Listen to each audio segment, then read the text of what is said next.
Most of us can expect that our dear ones will tend to the place where our body lies after we're gone. But what of those thousands of Jewish burial places where all the family members were lost in the Shoah? Who will honor them? Who will come with care to remember, to place a stone on their matzeva?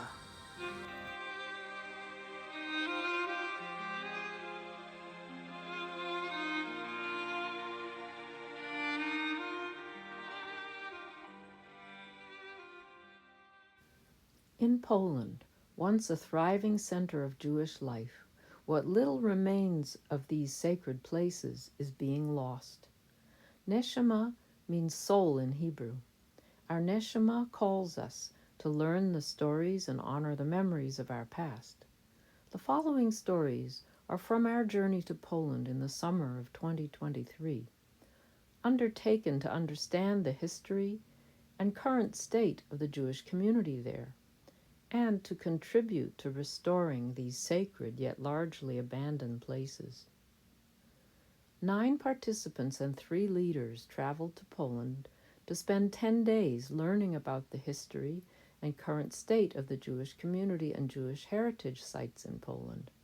The group leaders represented 3 organizations that aim to preserve Jewish heritage: Friends of Jewish Heritage in Poland, the Matzeva Foundation, and JewishGen.org. We came from the east and west coasts of the U.S., the Midwest, Canada, and France. Some had Polish parents or ancestors. Dan Oren, one of our group's leaders, is a descendant of a Jewish family in Lublin.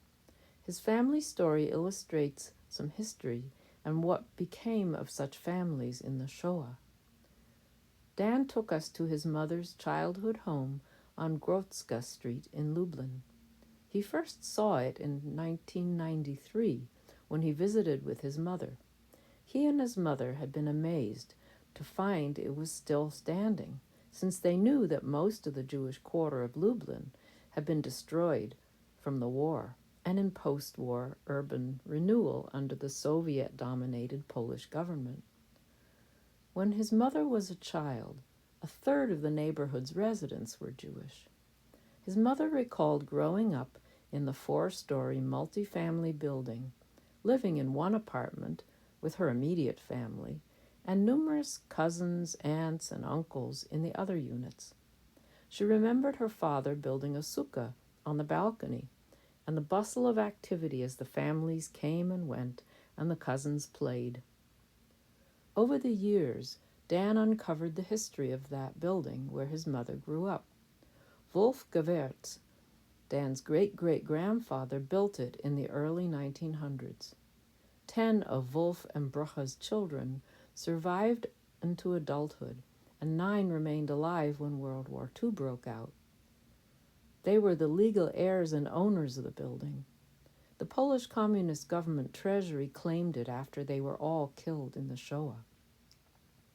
Today, a plaque beside the front door notes the building's place in Polish history. The Romantic poet Wincenty Pol was born in this location. There's no indication that a Jewish man built the building, that his family lived there for decades, and that they were murdered under the German occupation. Dan's story is one of millions that illustrate the extent to which evidence of Jewish life in Poland has disappeared. Seeing it for ourselves was powerful, and although we all felt moderately knowledgeable about Jewish history, we were surprised by the extent to which the Jewish presence in Poland had been largely erased. For some perspective, at the beginning of the 20th century, Poland was home to over 3 million Jews, 20% of the world's Jewish population. Warsaw alone was home to 350,000 Jews, or 30% of its population. Łódź was the second highest Jewish population, also 30% of its population. Jewish and Christian Polish citizens were equally divided in many towns, such as Tarnów and Kolbuszowa. Poland was the most tolerant country in Europe from the founding of the Kingdom of Poland in 1025 until the early years of the Polish-Lithuanian Commonwealth, created in 1569. Poland became a shelter for Jewish communities persecuted and expelled from various Western European countries. The nobility of Poland during those years of tolerance welcomed and took Jewish communities under their protection because they saw Jews as bringing economic resources to strengthen their territories. The princes offered the Jewish communities safety in exchange for financing expansion and providing other economic resources. Even as anti-Semitism in Poland grew over the centuries, the Jewish population continued to expand until its eventual collapse during the Shoah. Seeing an actual physical remnant of Poland's thriving Jewish past was the exception in all the different cities we visited: Warsaw, Łódź, Tuszyn, Tarnów, Lublin, and Kraków. As we went on guided walking tours, visited sites, and spoke to Polish Jewish community leaders, what we saw was nothing. We were told what had been there, who had been there, but now there was almost nothing and almost nobody. Carol Yashar had an address where her mother grew up in Warsaw. The location now appears to be an office building. Jerry Carlsberg found out where her great-grandfather had lived in Lublin. It is now a traffic circle. On our tour, we saw an abandoned and deteriorating mikveh in Tuszyn, in Łódź, a boarded-up synagogue, in Tarnów, a mikveh turned into an office building, and a massive bima that stands as the only remnant of the great synagogue. Even before venturing on this trip, Sandy, one of our participants, witnessed the steady disappearance of the physical reminders of the Polish Jews. She visited Poland in December 2014 and returned to her ancestral towns in July 2023 after concluding our tour. She shares her story of what was left of her maternal grandmother's community, a shtetl in southeast Poland at the foothills of the Carpathian Mountains. My grandmother's shtetl is Berechi Gorne, located in the former Austrian Empire near the Ukrainian border. It was the home of my grandmother Gussie and her family. Her home was a tiny shtetl of single wooden homes with mud brick or stone foundations on both sides of the River San. People practiced animal husbandry, and I envisioned small, very poor abodes with sheep and maybe cattle and chickens in the yard. The Jews living here were very religious, and I believe there used to be 2 synagogues somewhere in the community and 1 Jewish cemetery. When the Nazis invaded Berechi, the Jews were either shot on the spot or taken in trucks to Baujetz, where they were gassed. The town was invaded by the Nazis and razed to the ground by the Soviets. No archives have been found. A once thriving and religious village completely disappeared. All I saw in 2014 were rolling hills and picturesque mountains, a flowing river that I could wade across easily, and billboards here and there to tell the many tourists and hikers where the best trails were. It is a beautiful destination for Poles to enjoy nature and wildlife. When I returned to Berechi this summer, I walked up to the cemetery, which was visible on the hill the last time, and I looked at the stones, which were Christian or Ruthenian. There were a few left. There were more parking lots now for the many hikers' cars and a small stand to buy magnets and get hiking information. It was much more built up now for tourists and hikers. In 2014, when I first visited, there was one house where we stopped to ask if the man could tell us anything about the shtetl. He was rude and didn't offer any advice. This time, I didn't even see his house. No one cares about the past or the Jews who lived and thrived there. What brings people to Berehi is nature and wildlife. There is no interest in what was or the human lives that perished there, including those of my grandmother and my family. How did it get to be like this? Why have cemeteries, places that are respected regardless of religion, allowed to lie in ruin and be desecrated?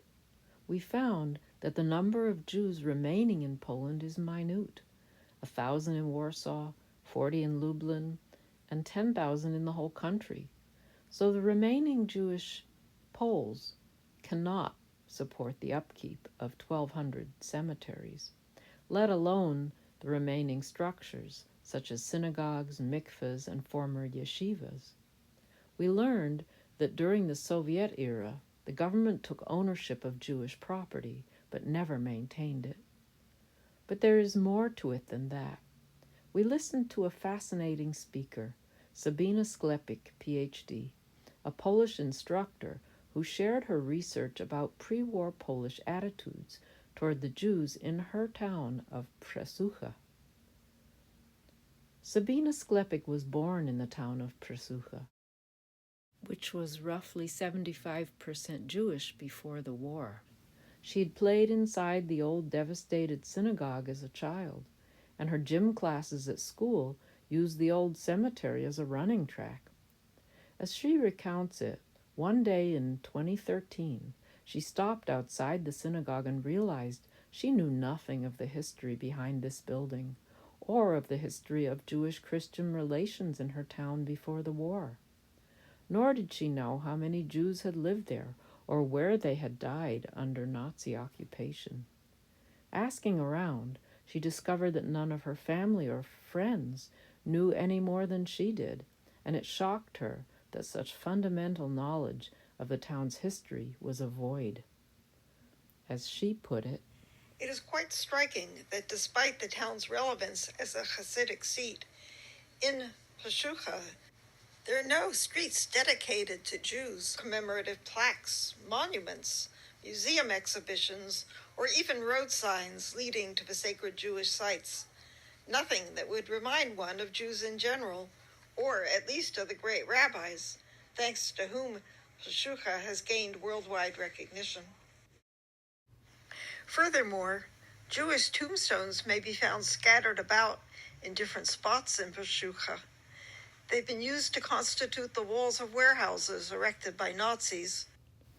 In response, Sabina chose to investigate the causes of the seeming erasure of a part of her town's history.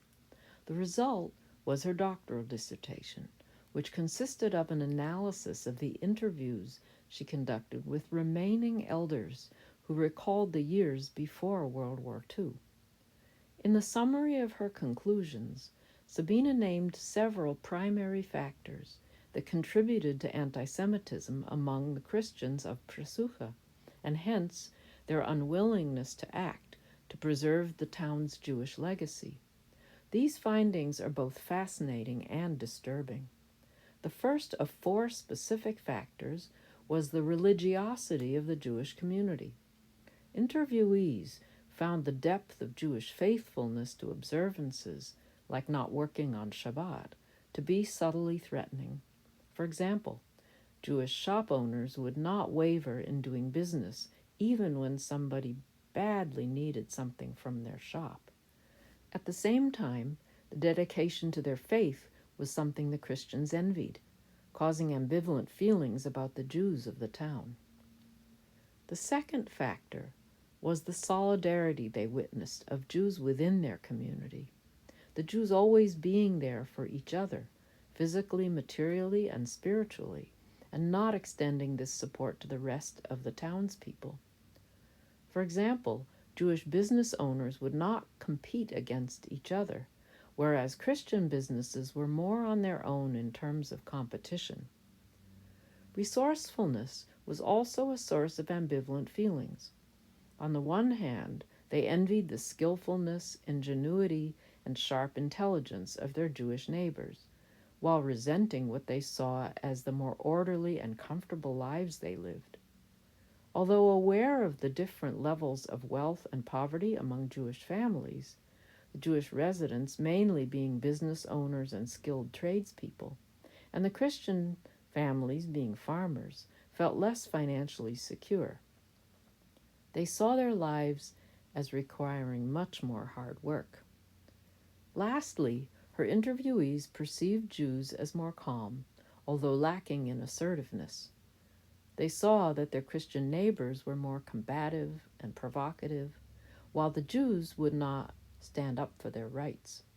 All taken together, it appears that the Christian townspeople's anti-Semitism was rooted in the sense that Jews held themselves apart and possessed advantages they did not have access to.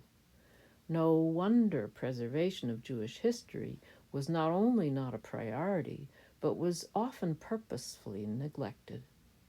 And this same story, no doubt, was true across Poland in all the various towns where Jews had settled over the centuries. As Sabina helped clarify through her research, the majority of Christian Polish citizens held negative or at best ambivalent feelings toward their Jewish neighbors. Beth's story that follows illustrates the truth of this from direct experience. In the summer of 1958, while living in Warsaw as a diplomatic family representing the United States, my father took us to Kolbuszowa, the town where his mother was born and raised.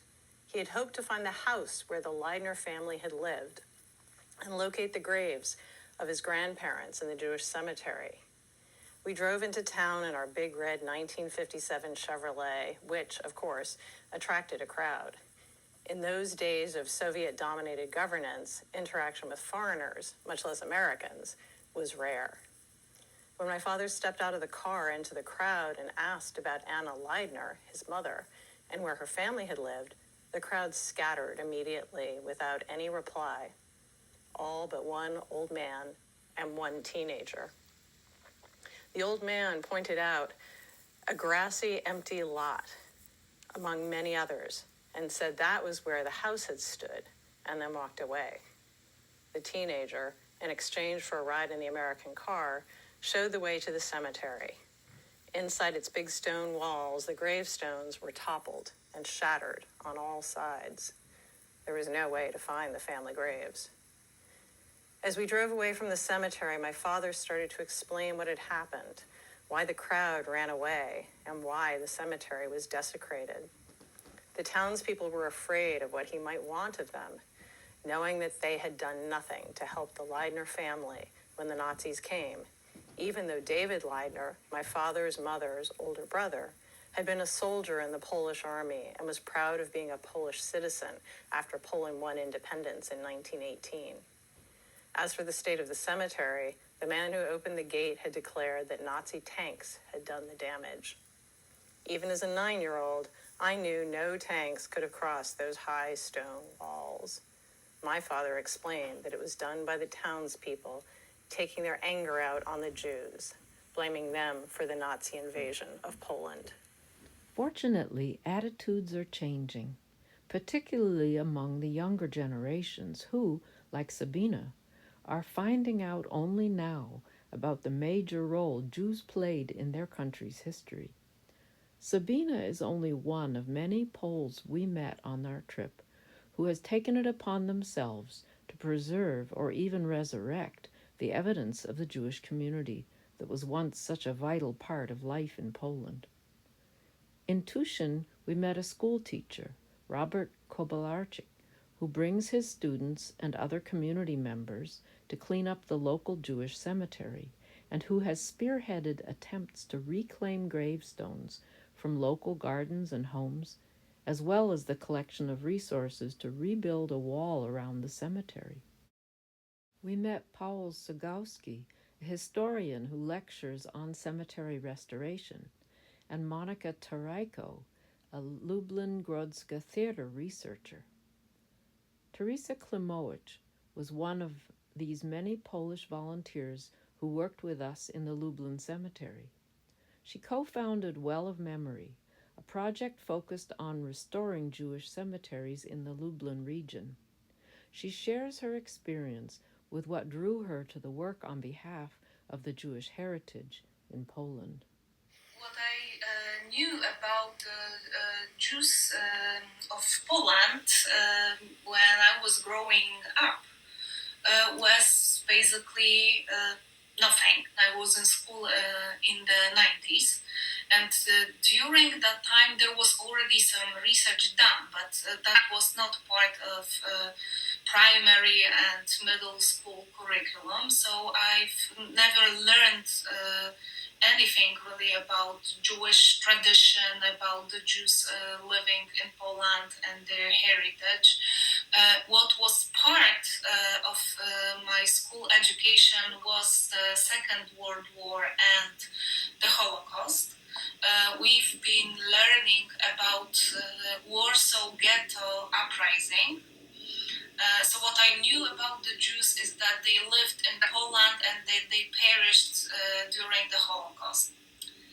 I started learning about Jewish heritage in Poland and in Lublin when I first visited the Grodzka Gate Center during my late years of high school, and I saw a photo that is placed in the exhibition there that presents the Lublin Jewish district today. I know that in pre-war times, but then I just realized looking at that photo that I've been lied to in my school education, that no one ever told me about the history of my own city. Thanks to these dedicated volunteers and the work they are doing in the cemeteries of Poland, Carol was one of our group who succeeded in finding her great-grandmother's grave in Warsaw. I went to Poland for the first time with the Neshama tour. One of my personal goals was to see the country where my mother was born and had survived the war.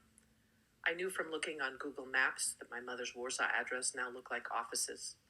I also knew that we would be visiting Jewish cemeteries, including the Warsaw Cemetery.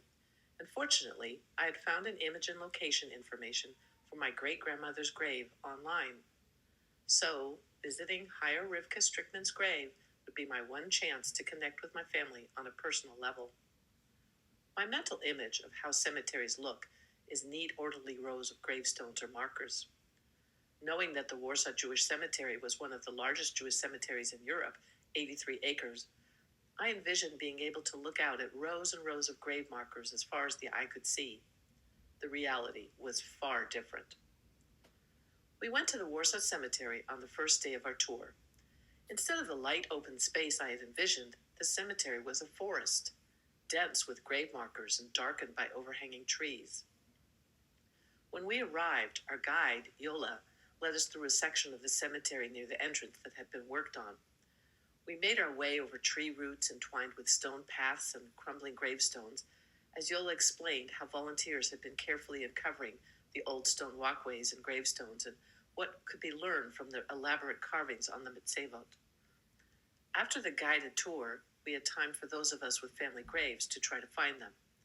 I went off with Yola, our guide, Dan Oren, one of the group leaders, and Elizabeth Clark, a fellow participant.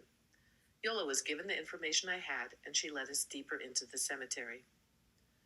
As we strolled along a dirt path under a canopy of trees, there were toppled gravestones in all directions, with shrubs and trees growing amidst them.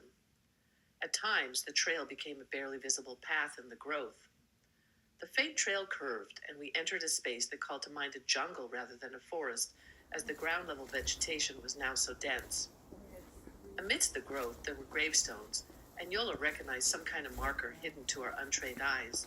She began counting off rows, even when to our eyes there were no gravestones to be seen. She then turned and headed off into the growth, apparently working her way along a row of gravestones, some erect, some toppled, all surrounded and covered over with vegetation. She disappeared from view.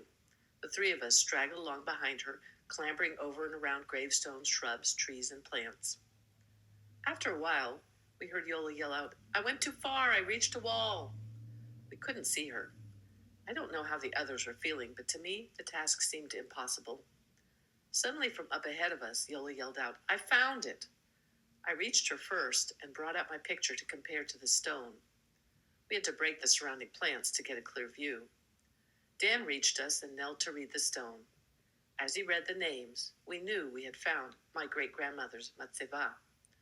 I pulled out the 1913 family photo I brought so the others could see the woman who rested there. I laid the smooth, small black stone I'd brought with me from California to lay on the gravestone, a message that this woman was remembered and connected to the living. Dan and Elizabeth recited a Hebrew prayer for the dead. We took some photos and then had to hurry back to meet the rest of the group before the cemetery closed for the day. When we met up with the rest of the group, we heard that although there were 4 gravestones they looked for, not a single one had been found. Knowing that added to my feeling that finding the gravestones had been a stroke of luck. Someone in the past had cleared the cemetery enough to record and catalog Haya Rivka's gravestone, but clearly in the ensuing years, the forest had reclaimed her resting place. Work was being done to preserve and protect the history at her feet, but whatever resources were available were clearly not enough to maintain the 83 acres. This first day of our trip introduced me to a recurring theme. We met wonderful, caring Poles, such as our city tour guide and cemetery guide, who are working to preserve or educate about the Jewish history in Poland. However, they are fighting an uphill battle as there are almost no Jews left to help them with their work nor provide the resources they need. 3 days of work in the Lublin Old and New Jewish cemeteries concluded our time in Poland and the Neshama tour. After all we'd learned, we were eager to make some small contribution to restoration efforts. It was very satisfying at the end of those 3 days to survey the cemetery and see the clear walkways, the neat plantings, and the legible memorial to Jewish soldiers of World War II. We worked hard, weeding, clearing brush, and cleaning gravestones, but probably the most important thing we did was to show the Polish community that we value their efforts.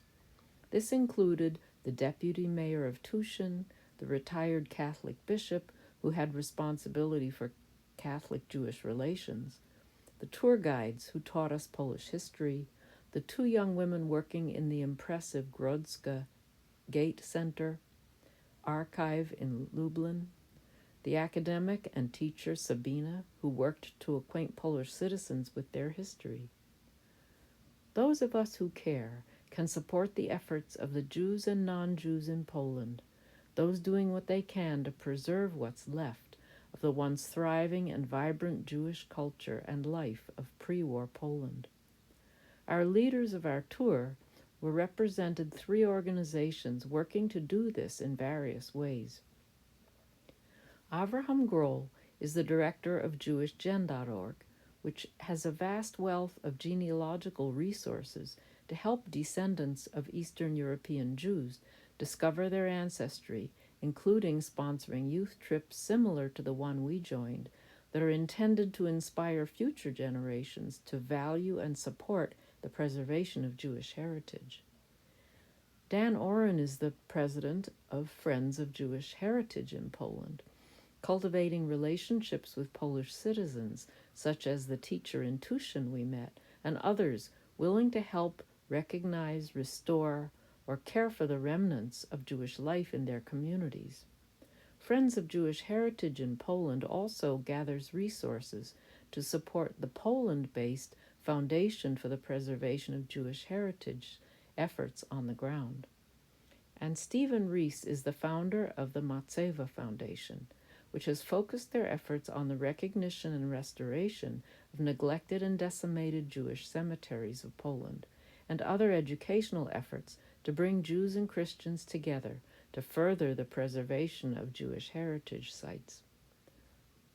On behalf of those of us who were fortunate enough to be part of this Neshama 2023 tour, we have nothing but gratitude to express toward those dedicated leaders, the members of their organizations, and all the Polish guides, educators, and volunteers who helped make this a trip of a lifetime.